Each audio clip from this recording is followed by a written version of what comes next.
The Home Tech Podcast is supported by you. To find out more, go to HomeTech.fm/support.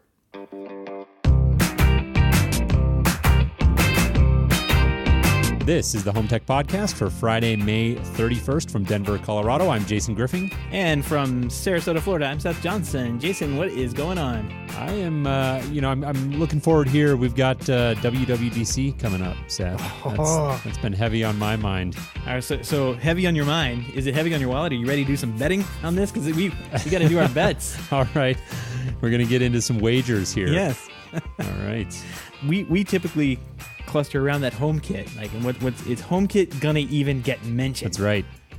Do you think HomeKit's gonna get a mention? Like mentioned as in like talked about? Yeah. So we've typically done over unders on the show, and this year we're scaling that. We're changing our approach here. Is HomeKit even mentioned? I am going to say, and perhaps this is wishful thinking, I'm going to go with yes. I'll go with no, just to be contrasted. Going with no. Yeah, well, I mean. Okay. Well, somebody's got to go with no. Yeah, of course. I mean, if you're going with yes, I'll go with no. I'll get the next one. And that way I'll cover my bases. Is HomeKit going to get mentioned? Yes or no? You're with yes. I'm with no. And if it's yes, then is the Home app updated in any meaningful way? And by meaningful, I mean as something as simple as changing out the wallpapers from that stupid red flower in the vase thing. That would be meaningful. So does that qualify as meaningful, or does it have to be more than that? No, wallpaper is enough. Okay, I'm still gonna. Or do you want to go first on this one? I will say no on the wallpapers, but if they does get mentioned and they do update it, I've obviously lost out on two of these things. So yeah, well, I think HomeKit has to get a mention, but I got to say no. There's no significant update on the Home app. Okay, they're sticking to their guns on that wallpaper. It's been there for like 5 years. I mean, why change it now? All right, it ain't broke. Last one. This is a big one, Jason. Is the HomePod even mentioned? Is Siri in the can even mentioned? Or do they just brush it under the rug? They just not want to think about it. Here's my answer on this one. It gets a brief mention, and that mention leads to the brief HomeKit mention. Those two are rolled together. Okay. All right. I'm going to say no, but it will be in product images. Like, I'm going to say they don't talk about it, but they will. Lifestyle images or like? Yeah, lifestyle images. Okay. That's what you're going with. All right. Yeah. Okay. It'd be wonderful if they updated it. We're on the record now. Yeah. There's no going back. So that's coming up Monday. If you're listening to the show here on Friday, that's just a couple of short days away, and so we'll be looking forward to that. It's always fun, regardless. But it doesn't appear that either of us have very high hopes for HomeKit. Temper your expectations, I think, is the message from the HomeTech.fm podcast. Lesson learned. All right. Well, moving on here, we've got a great episode. We had Christopher Carney on, or Chris as he goes by, from Abode, and he is the CEO and co-founder of the company. And I really enjoyed it. DIY security has been a very dynamic and very rapidly growing landscape, and Abode has been one of the, they were really one of the leaders of that market. They were one of the first to come to market, and a lot has changed as they've grown and evolved as well. And so really appreciated Chris taking some time to come on and learned a lot, and look forward to sharing that interview with our listeners. Excellent. Well, what do you say we jump into some home tech headlines first? Let's do it. Control4 has announced the release of its Smart Home OS 3. According to the company, OS 3 offers more than 1,000 new features and capabilities, including new fluid, refined, and intuitive interfaces. Control4 says the OS 3 brings support for more than 13,500 third-party devices and 7,500 Control4 SDDP, which is their discovery protocol, embedded products. Yeah. Pretty big launch for them, and there is a lot that has changed. I think they buried the lead on this one, though, Seth. What is it? No more Circle of Power. It's the end of an era. I mean, that's kind of been going away for a while. Like the interface that was on the new EA controllers kind of did away with that, but it would still pop up in other places. But I think now they have unified that. They've refined it a little bit better. Do I dare say they've made it look like savantized? Savantized. Is savantized? Is that a word? Can we say that? It does look similar to Savant though, and it looks like Greg is saying it looks like Ping in there. So like I think the design languages have kind of like solidified a little bit on what these professional home automation systems look like. And they look very similar if you look across the line now. If you look at Savant, you look at Control4, they look similar. They control similar things, but each has their own little forte and things that they do better than other ones. You know, like Savant has a really cool customizable Tyler control thing that you can get. Control4 doesn't have that. Crestron Ping has the ability to step up into full Crestron system if you need to. So each one of them has their positives and negatives, or however you want to stack those. Yeah. But I think it's interesting to see the interface is kind of become, I don't know, homogenized, I guess is the word I'm looking for. Like they almost look the same to me. Yeah. Well, I think it's the design language. I think you hit the nail on the head. That's it's certainly a much more modern look, and it's consistent with, we had Martin Pleen, the CEO of Control4, back on episode 250. If you missed that one, definitely go check it out. It was a really, really interesting conversation, and I know that's what he mentioned, like where Control4 is at in their very long term, as he laid it out, the sort of 100,000-foot view of their trajectory right now is really focused on making things more modern and sleek now that they feel as a company that they've got a very robust platform in place. And so their next big focus, as Martin laid it out, was focusing on really modernizing and making it more sleek and attractive. And this appears to be very consistent with that. So we'll be interested to see how things go as it gets deployed. It does look like it is available for dealers now. So go ahead and check that out. All right. Well, moving on here, Best Buy reported better than expected first quarter revenues of just over $9 billion, up 1.1%, and continues to forecast solid growth through the rest of the year. Meanwhile, its total tech support program is helping the company understand client behavior better. This from CE Pro. The new CEO, Corey Berry, iterated to investors that the most important element of total tech support is the strategic relationship building it enables with its customers. The first stage of annual renewals is just beginning, and the company says that renewal rates are in line with their expectations. They don't, however, Seth, go on to specify what those expectations were, which is really interesting to me. And so really curious, from our perspective at One Vision, we're very interested in this story and to know what those renewal rates look like for a company like Best Buy doing this with their annual plans. Really interesting, keeping a close eye on this one. What's the churn? Is that the word for it? Churn? Yeah. What's the churn? Yeah. Yeah. We need to know. We need to know, Best Buy. Tell us. Yeah. Go ahead. The most surprising thing for Best Buy, I went to a Best Buy the other day, and I was walking around, and somebody in a blue shirt came up to me, and they were like, "Hey, can I help you?" And I'm like, what? I had not had that experience in a very long time. So new CEO must be doing something. Yeah, well, I mean, that goes back. I actually did a piece in Residential Systems I'll find and we can put up in the show notes about there's been a long-term turnaround for Best Buy revolving around the customer experience. And it started in the store. That was their first focus. And now they've moved that out and are focusing more on in the home, which is what we're seeing with total tech support. But yeah, no, you hit the nail on the head. It's a totally different experience going into a Best Buy today versus going into a Best Buy 5 or 10 years ago. Yeah, and it's probably been that long, honestly. It's been a while since I've been in there, but it was like, you people need to stop asking me. You're annoying me. It's like that's how right. bad it was. And before it was like a ghost town in that place, and you couldn't find a customer service rep to help you. So yeah, they've definitely turned it around. NBC has launched its free news streaming service. NBC News Now will air live programming between 3 p.m. and 11 p.m. Eastern through both the web as well as the NBC News apps on mobile devices and Apple TV, Fire TV, and Roku. It'll offer ad-supported mix of live programming, both on-the-hour segments and breaking news, as well as pre-recorded features and interviews. Kind of cool, yeah. No, I like it. I think it's good to have these options. ABC and CBS, I believe, have similar ones, and I don't get to watch a lot of TV these days. The kids sort of taken that over, and when the TV's on, which is limited in and of itself, the kids typically have it. But yeah, if I want to watch something quick, I'll typically default to the news. So this will give me another option. I'm going to go check that out. Yeah.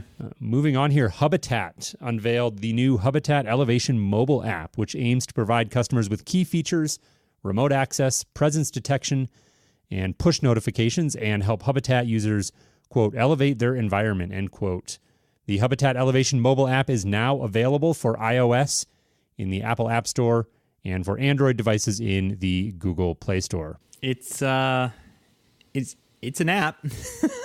It's not a pretty app, but it's an app. Yeah. It's got tiles. Yeah. It's got tiles. That is true. Speaking of design languages, you got to start somewhere. And, we talked about Habitat in the past year.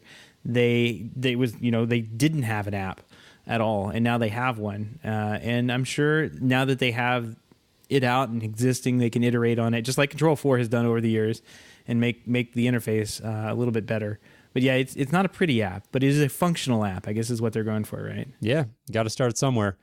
And one thing that jumped out at me there, remote access. I know we had gone back and forth on that a few weeks ago, and it does look like they're moving in that direction to give people more flexibility there. I know Habitat, if you're not familiar, one of the things that makes them kind of unique is their approach to keeping home automation in the home. And this is traditional companies like Control 4 or Savant, for example, or Crestron have always done a ton of local processing. But in the DIY, straight-to-consumer space, really everything has traditionally been very cloud-focused. And so Habitat is really focused on keeping that processing in the home to make it quicker and more secure. But it does appear that they're getting demand for remote access, and this app is a step in the direction of addressing that. Amazon has slowly been expanding the circle of devices that can use Alexa announcements, but now it's throwing the gates wide open. The company has made the intercom-like feature available to any device with Alexa support built in. You could use your thermostat or fridge to tell the kids the dinner is ready, and in theory, you won't have to visit a specific room like you might today. So like a specific room that has an Amazon Echo device. So this does open the gates to implement intercom in every room out of any kind of device possible. Yeah. You don't have to get up and walk around like a savage anymore. No, or just like yell really loudly. Yeah, this will require, of course, device makers to implement it. There are some specific requirements, so not every product is going to have this right out of the gate. But no, it's a nice feature. All jokes aside, I do like the idea of that little cherry on top, some extra functionality. So that's cool.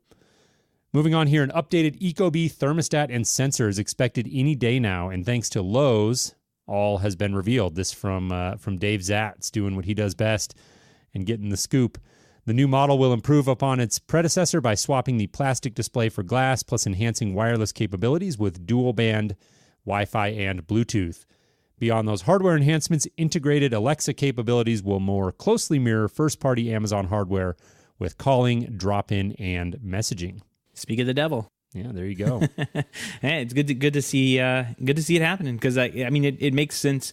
The thermostats and typically in homes are fairly centered in their location, or they're I can think in the bigger homes they were always like near the kitchen where you would have an intercom, one of those giant Niles, or not Niles, but giant intercom M&S intercom stations, right, with the CD player built in, like. So it makes sense that they have they start building that in. So that's really cool. Yeah, it'll be a nice addition for folks who are interested in Ecobee. So go check that out.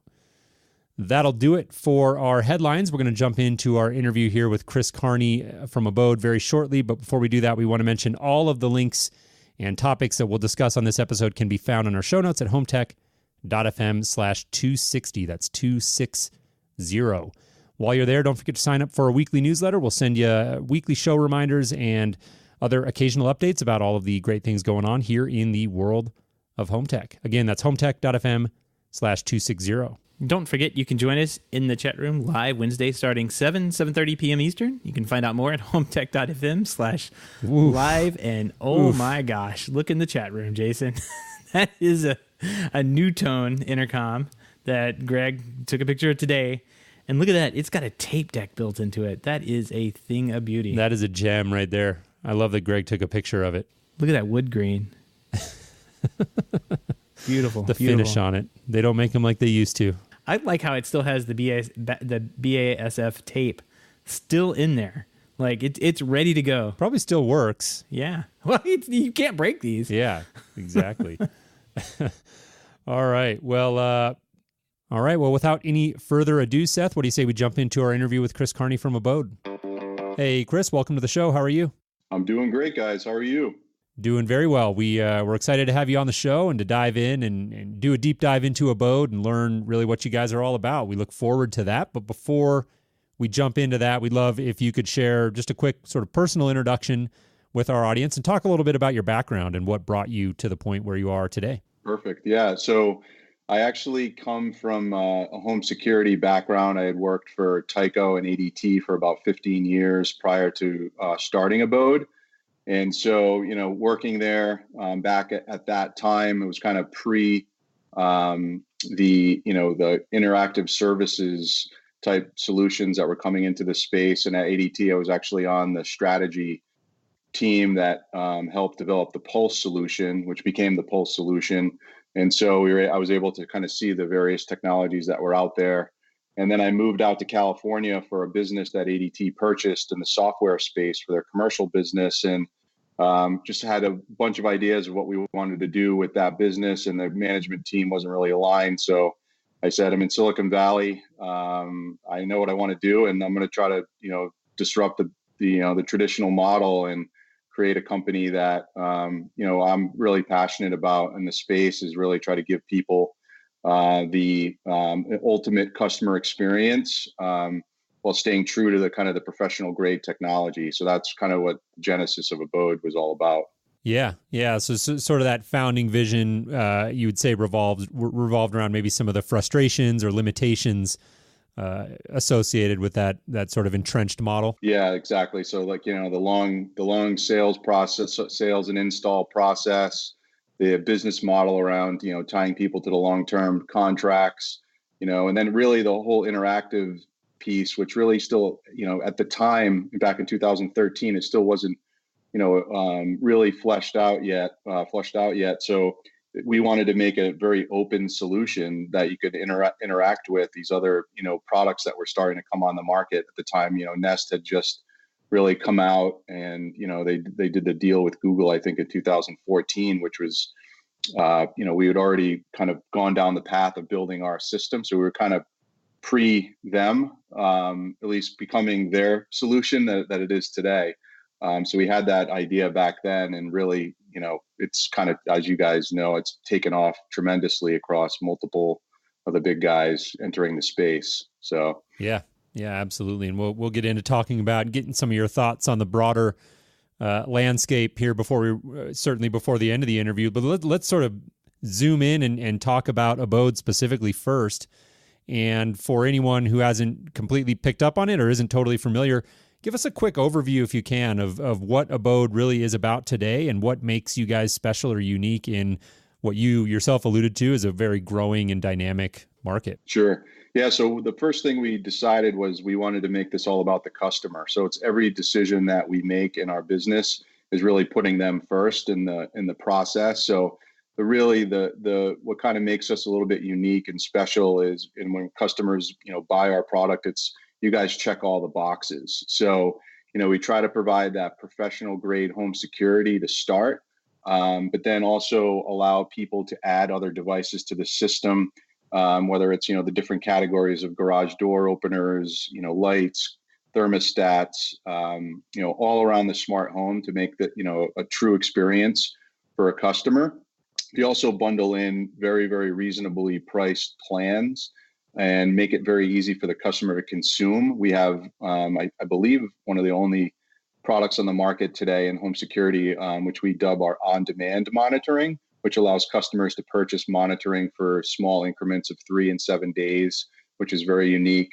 And then we do full home automation built into our hub, both at the edge and in the cloud. So we push down all of the scenes that people create through the app. We push it down to the gateway so it still can communicate to the sensors in the home if there's loss of power or internet.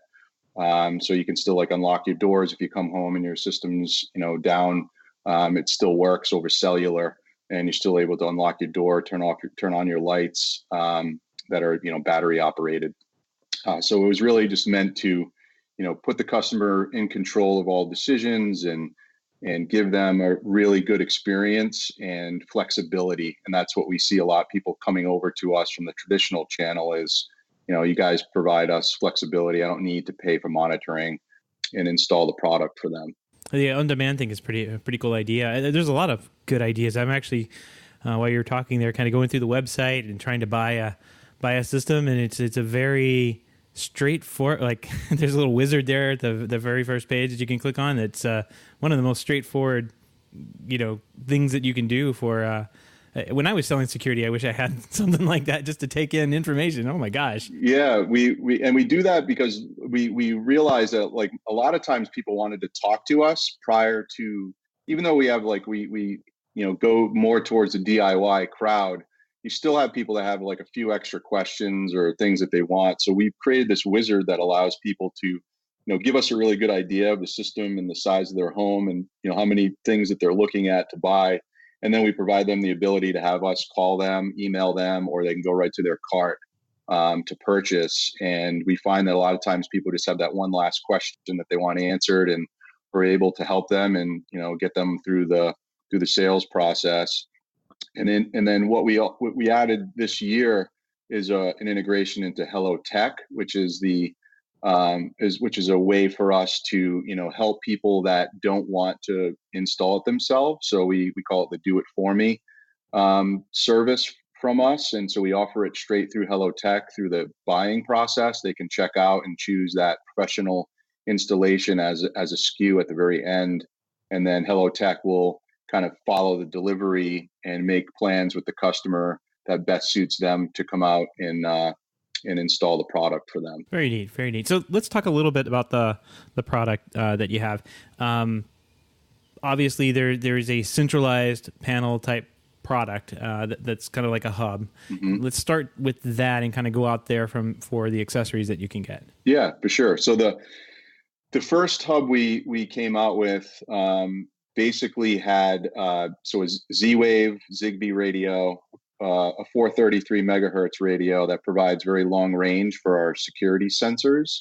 And then we had battery backup and a cellular failover plan that had 3G. We've upgraded that gateway now. That was what we originally released back in 2016.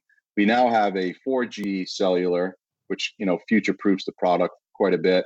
And then we also have Z-Wave Plus on board now, which allows us to have the full encryption with S2 and be able to take advantage of the longer range of the Z-Wave devices. They, continue to evolve that standard. So that's kind of what we call our Gen 2 gateway, which we're selling today.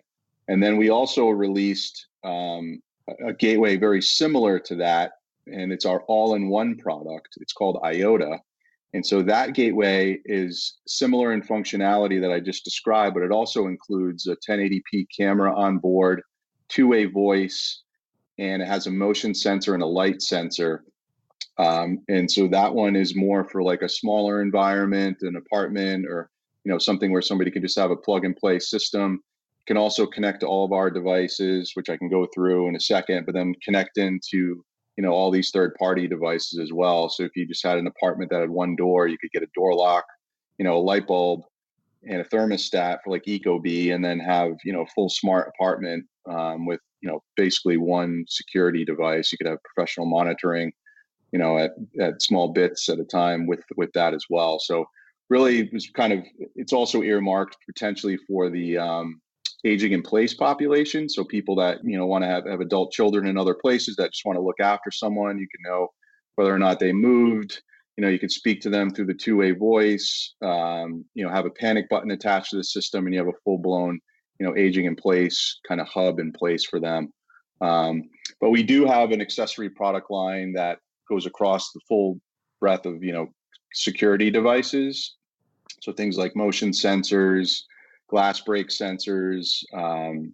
We have a motion sensor that has a camera embedded that can take still images. We have an IP camera, and we actually have 4 different types of door sensors, because we found there's a lot of people that don't like, to see the sensors on the outside. So we have a recess sensor for the people that are okay with drilling. And we have a slim sensor that can fit in the gaps. I've got to stop you there, because that slim sensor is probably the coolest thing I've ever seen coming from a security standpoint. Yeah. So, I mean, it's for people that don't want to see the things. And we heard a lot of that from the very beginning where, people are like, look, I like your product, but I really don't want to see these ugly, chunky sensors. So we've shrunk down our traditional door sensor down to like a mini sensor, which is still pretty small, but people don't necessarily like those either sometimes, but I think they're fine. Right. And then water leak as well. And we have what we call our smoke alarm monitor, which can listen for the smoke alarm sound. So the siren that a traditional UL listed smoke alarm can sound, our sensor can pick up that sound and alert the customer that there's an alert happening when they're not home. And then obviously if you had an old system that had multiple smoke sensors all on one network, essentially, you only need one of those devices to basically protect your whole house from when you're not there, to get that alert when you're not home. Water leak sensors as well. Right.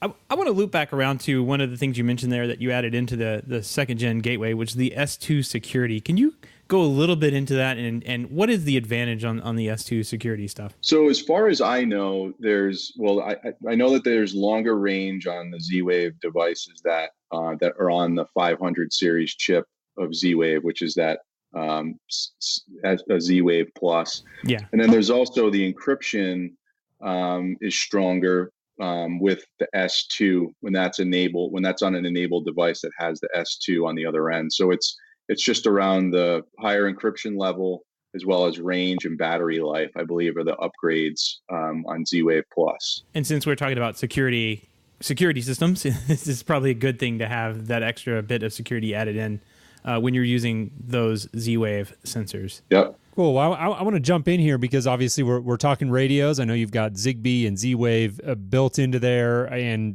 let's talk a little bit about that. I think that segues nicely into a conversation about how the Abode system fits into a broader smart home. So it's obviously, you listed out the accessories there, and it's a very robust lineup. You guys clearly have a lot of flexibility there and options for users, but talk about how it fits into a broader home automation or smart home setup as well. Yeah, for sure. So we knew that when we started this, that we wanted to be open. And so the only way, and at the time, there really, and I believe even today, there still really isn't a clear winner on the, who's winning the interoperability, whether it's Zigbee or Z-Wave or Wi-Fi, Bluetooth. There's still a lot of devices on all of these different frequencies. So, the idea was to include at least two of those, and we chose those two due to the light bulbs, and like Philips Hue has a good integration, is a Zigbee integration,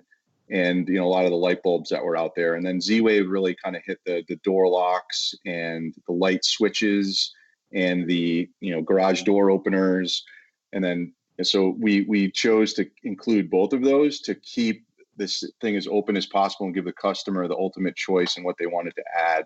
And then we've also done Wi-Fi integrations with Nest, with LifeX, obviously Alexa and Google Assistant. So there's, again, to kind of expand across the different the categories that are out there.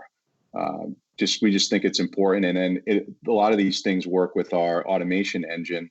So you can set up scenes, just like, we have, complex and or scenarios in there. So you can, disarm my system when I come, when I enter my geofence or when I enter my home. We have a geolocation control as well, coming and going from home. So when you come home and you can say, turn on my light if it's, after 5 o'clock or something, so it's pretty good, as far as, it's kind of like I wouldn't call it like a mini Control 4, but it has all the attributes of 90% of the use cases that most people would want to have.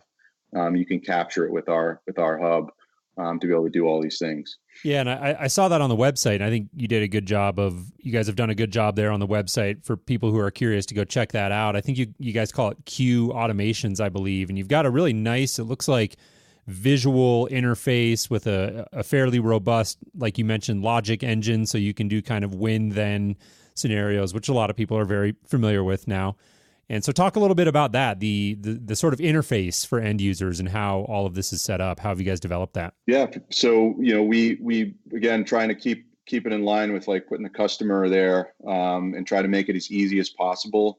We are developing now, and our goal is to actually make it easier. So our vision is that to actually be able to present to customers kind of like a library of automations when they actually add a device. We can kind of give them like a menu to say, you've added a door lock to your system. Do you want to, lock your door when every time you arm your system and you're in away mode and you leave home? So our goal is to start using, some of the AI and algorithms and, other things that we've been developing to, better this. But as of right now, we try to make it as easy as possible to actually create the recipes through the mobile app or the web application that we have now, based on what's already installed. But eventually we'd love to take it to the next level and give, that library where it's like, just add this, press a button, and people don't have to think about, choosing all the devices to make things work. Right. Right. That would be that's the ultimate. That's the holy grail. Yeah. Certainly. Cool. Well, no, that sounds great. I'd love to actually get your take on something specific here that is topical and timely. You've mentioned Nest a couple of times, and as you, I'm sure, well know, Google's recent decision to kill off the Works with Nest program is making waves for a number of manufacturers and as a result, of course, consumers. Give us your take on that. What's the shakeout going to be generally, in your opinion, and then specifically, how are you guys dealing with that? Mm-hmm. Yeah, I believe we probably have one of the deepest integrations with Works with Nest of any company that's on that platform right now, I believe. Maybe with the exception of like a Control4, or, someone that's kind of built out. We actually touch all of the Nest products with our integration. So we have integration with the cameras, the thermostat, and the smoke detector. And so, it's significantly going to impact, it would have, if they didn't walk back what they announced first, it would have had a, major impact on all the customers that invested in, our, both of our solutions together to create, their smart home. But it looks like that they've kind of walked back, and they're going to support, as of August 31st, any customers on the Works with Nest platform with us. And those customers will continue to be able to use the system the way they have it today. New customers won't be able to get access to that API and will be put on the Google Assistant API, which we're working really hard with them to try to add as many features as possible. But just kind of based on our use cases and things, I'm not sure it's going to get to that level, or we're having a hard time thinking it will, just based on roll a camera, when a clip from a Nest camera, when there's, an alarm event on an abode system, like we do that today. Or I can roll a Nest cam when a door opens, give me a GIF of that event, of what happened, 10 seconds before and 15 seconds after. So there'll be some things that, will be challenging to do. But I mean, my comments are I had made a few comments. We were asked back when it happened a couple of weeks ago, and I'm pretty clear on that. I think it's really, a negative for the industry. And I think it's not good for the customer. And that's where, I think those are the people that are going to be hurt the most, will be on the customer experience side. And, that unless they can recreate everything on Google Assistant, I think it's the way it's going to be. Right. Yeah, that makes a lot of sense. One quick question. I wouldn't be an integrator if I didn't ask, is there some kind of API or plans for API, the integration with Abode with the product? Yeah, it's a great question. We get that asked a lot. So we have a pretty rabid Reddit following, and people that have, really helped us. Is there any other way to have a Reddit following? Yeah. So they've helped us in many ways. I mean, they helped us actually have a customer support forum before we even had one. Right. So, and they've also helped us with features and things we've added. And, that's something that we've had a lot of requests from that community. So it's a great question. It's something that we're looking at. I have a new CTO on board since the beginning of January, and he's going to take us there. and we're exploring, what that looks like, and how, what makes sense for that too. Like, what are going to be the most valuable things for people to write up against, of that API. So it's definitely a plan that we're looking at very seriously, and we just started to, over the past couple of months, try to put our arms around what does it need to look like. So there's definitely going to be more to come on that, and that's not a BS answer. That's literally the best that we're going to do right now. But we're serious about it though, for sure. Oh, very cool. Well, it's good to hear. It's always a good thing to even just be able to tell, and from a either a DIY perspective or even from the professional side, to have the ability to tell if your system's armed or not outside of that system is always a good way of triggering other indicators that, turn off the waters, that kind of thing. So, I think right now the best thing that we're trying to do is understand what are the best use cases that, makes it valuable, and not just kind of, let's really try to build what's really valuable, and not just build something and hope people come and try to use it. So yeah, that makes a lot of sense. It's a lot of work to make an API, so that absolutely do that. So we've talked about the product, we've talked about the hardware, and some of the software here with the automations and the apps that you can use. Let's talk a little bit about the pricing and the plans that you have, because I think these are probably some of the most competitive I've seen in the industry when it comes to what you get for what you're paying for. Yeah. So I would say, when Ring entered the space, it kind of changed the game for any company in our space, just as far as like what pricing looks like.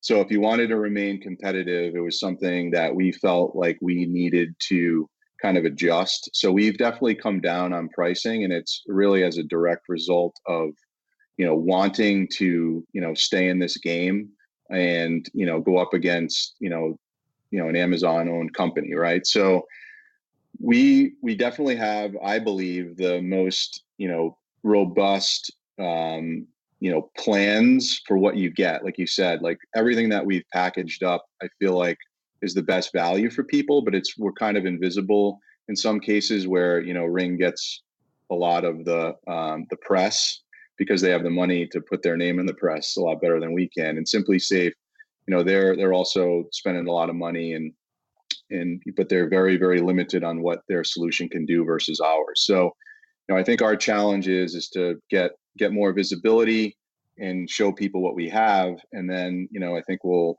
definitely, be mentioned more with that crowd. But the pricing is very reasonable. I mean, it's like under $200 to get a starter kit. And then for the IOTA, it's a little bit more expensive, but you have 3 extra devices basically built into that unit. And both of them have 4G, latest technology, and all these integrations. And the free plan is by far the best value out there. We give everyone, access to any kind of automations you want to build. So it's kind of like the best of like smart things with a home security system, but not as many integrations as smart things, obviously. Right. Yeah. So yeah, I hope I answered that the way you wanted it, but I believe we do have really competitive pricing as well. It's competitive. It's not only competitive, it's flexible. I mean, like you mentioned the on-demand stuff, which it's huge. If you're on the free plan and you're going out of town for a couple of days, do the on-demand thing if you see value in that, and that way you can sleep at night in the hotel, not worried that your house is getting broken into. But like even your Connect plan is $8 a month, or the Secure, which is the professional one, is $20 a month. Those are great price points. Yeah. For what. And you're even getting. on Connect, I mean, I have to be honest. Like, I was shocked to find how much people's internet goes out that people don't really realize either. Oh yeah.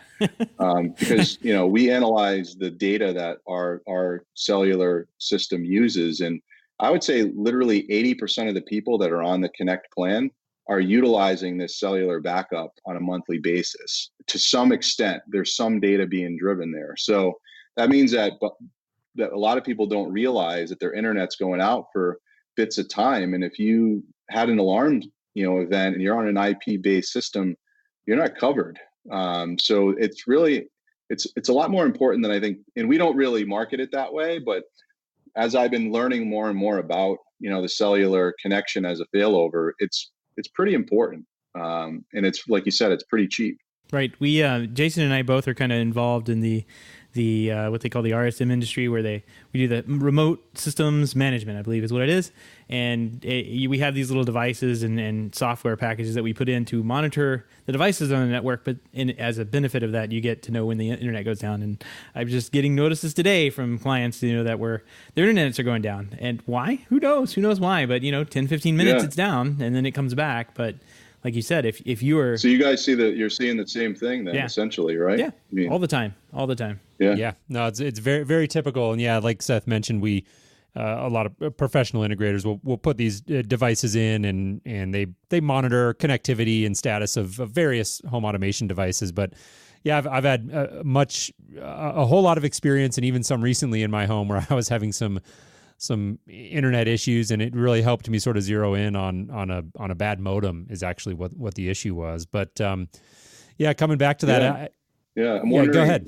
I was going to say, I'm wondering if it's because of all these devices now that are on everybody's network, if that's causing, some of these routers and some of the ISPs, services being, whether it's throttled back or the amount of data that's available, I don't know. But I think it's going to become more and more of an issue as more and more of these devices get online too. So and I think having that cellular backup in place is definitely a must at this point if you really want the peace of mind of, especially like I think about my wife and I here at our home, and we travel frequently around the holidays, and we'll be gone for a little while at a time, and it's nice to just have that peace of mind of a security system, but doesn't do you a lot of good if you're totally relying on the network and the network's out, right? So if you really want that peace of mind, I think it's pretty critical to have. I think actually that transitions nicely into one of the other questions I wanted to ask.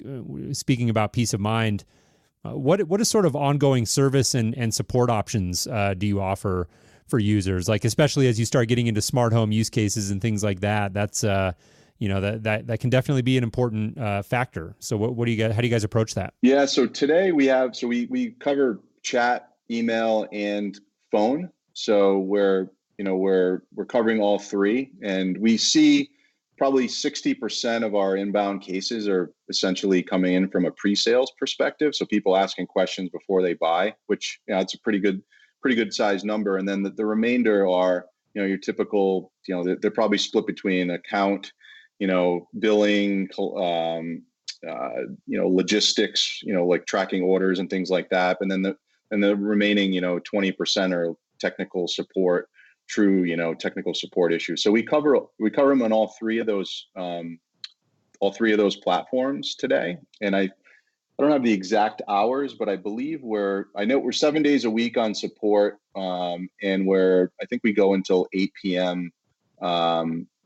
Pacific time, 7 days a week. So got it. Yeah, and I also noticed as different on the different pricing plans, you guys had some different. I think there was a different option at the higher tiers for like a premium support model as part of that as part of those higher tiers. So definitely worth checking out. I think, as you alluded to, and talking about the growing landscape and the number of options out there, something that I live and breathe as part of my day job, and something that I know a lot of our listeners think about that maybe the more casual consumers don't, is that service and support layer. And what does my experience look like, not when things are working perfectly, but when things aren't working, right? And I think that's a really important factor for people to consider. So definitely go check that out.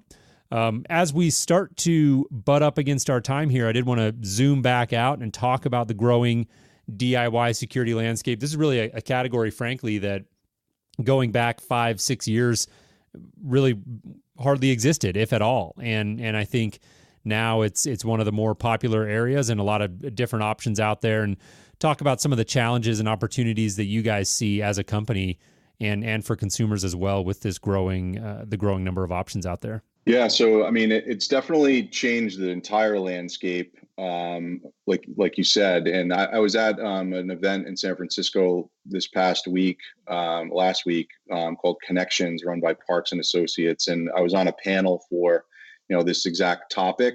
So they had asked the audience, how many people believe that this is basically growing share or taking share from the traditional players. And, as the conversation evolved, I think it's doing both, but I think it's taking share away from traditional players more than, everyone initially thought when they first asked the question based on the answers we all gave. So I think, I think there's plenty of room for growth. There's like 25% of customers, have home security today or a professional home security system.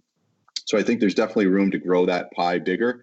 And there's also, room for companies like ours to, I want to call it take, but basically have an alternative for other, for people to move away from that traditional model into something more like what we have, that may really want security, but don't want to, have to be tied to that model, whether it because they're a renter and they're not going to be there long term or what. So it's an exciting space. I think the interoperability, from a smart home perspective, is definitely a challenge, and we need to continue to, innovate. And then the opportunities are, new markets. So outside the U.S. there's a big world out there that this stuff is also, an opportunity for. And then also, adjacent type companies or industries like energy management and insurance. And there's other places for us to partner up with those types of companies to be a new offering to the consumer through them. So that's kind of where we're definitely focusing our time, and trying to grow our business that way as well. Very cool. Very cool. Sounds like you guys have a lot of potential in front of you, and I'm glad that we were able to sit down and talk with you. We've seen, Chris. We've seen Abode for a number of years. You've seen some of your new press releases float across, and we've talked about you in the past, but I haven't been able to wrap my head around the product until now. Sitting down and talking with you and going to your website, I got to say, your website's probody one of the best I've seen in the industry, especially when it comes to security. Thank you very much. Yeah, appreciate it. You guys should be congratulated on that one. Thanks. So I do want to say thank you very much. If people want to reach out and get in touch with you, or learn about Abode, where would you say to go? Yeah, so we have a direct phone line actually these days, which I can give the number 650-443-7834. And then you could always write in at support@goabode.com, or you could email me directly at ceo@goabode.com, and love to field messages from this podcast. It'd be awesome if people did actually write me. Cool. Yeah. Well, like Seth said, Chris, we really appreciate it. I enjoyed learning more about the product and the company and your take on where this is all going. It was really a fun conversation. So we appreciate you taking the time, and we'll look forward to staying connected in the future. Thank you, Jason. Thanks, Seth. Good to meet you guys. Enjoyed it. And that wraps up the interview with Chris. And I want to say this, Jason, this product, I said a little bit in the interview about it, but like we've talked about Abode. It's been on the edge of our radar for a while. What a really, really cool product and company. It looks like they're really, there are not too many of these companies out there that really look like they focus on the customer. And you can tell from like the buying process to the system design to the pricing, like they are really like just trying to make it easy for people to use and first acquire and buy their product, but they're also making it easy for them to use and get involved with adding more stuff. It's really cool system and a really cool company. I agree. I think it's one of those things that's so easy to say, like we're a company that focuses on the consumer. And when I first heard him say that sort of thing goes off in your head. It's like, all right, a lot of companies say that, like, how do you do it? Like what does that actually translate to? Right. And I think throughout that conversation, I came away with the same sort of impression that they're a company very focused on making security easy and approachable for consumers, and I really enjoyed it. I enjoyed getting to know Chris and getting to know the product a little bit better as well. It was great. All right, no mailbag this week, but we do have one pick of the week. I don't know where it went. It's not on our cards or anything. But Jason, so when Richard was on the show the other week, he let me in for a little hint.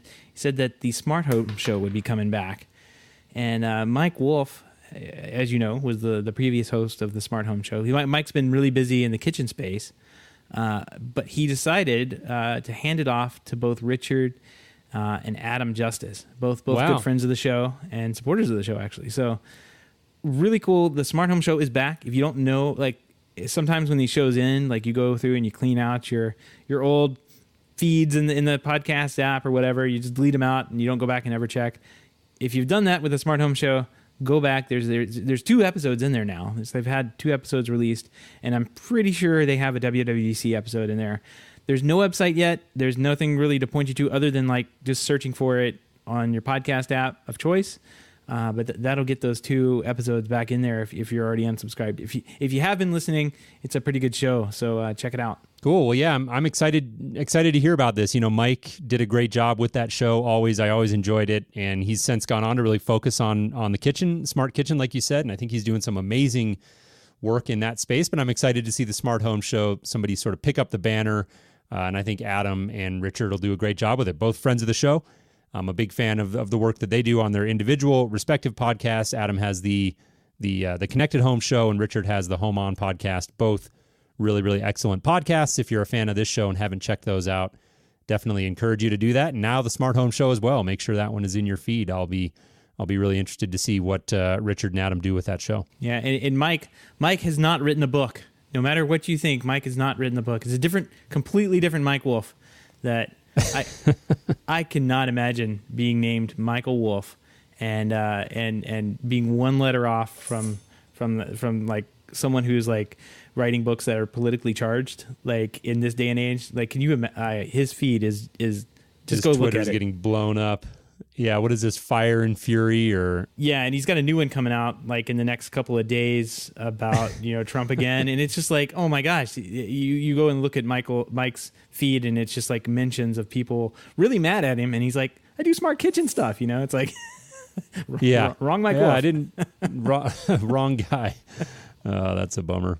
All right, cool. Well, that's great. Definitely go check that out. If you have any feedback, questions, comments, picks of the week, ideas for a topic or guest, give us a shout. Our email address is feedback@HomeTech.fm. Once again, that's feedback@HomeTech.fm, or visit our website at HomeTech.fm/feedback and fill out the online form. We've had several people reach out recently with topic and guest ideas, and we really appreciate it. We're actively pursuing a couple of those, so definitely keep them coming. And we do want to give a big thank you to everyone who supports the show, but especially those who are able to financially support the show through our Patreon page. If you don't know about our Patreon page, head on over to HomeTech.fm/support to learn how you can support HomeTech for as little as $1 a month. Any pledge over $5 a month gets you a shout out on the show, but every pledge gets you an invite to our private Slack chat, The Hub, where you and other supporters of the show can gather every day for the inside baseball conversations about all aspects of home technology. And typically, we're hanging out in there with this, WWC when it happens,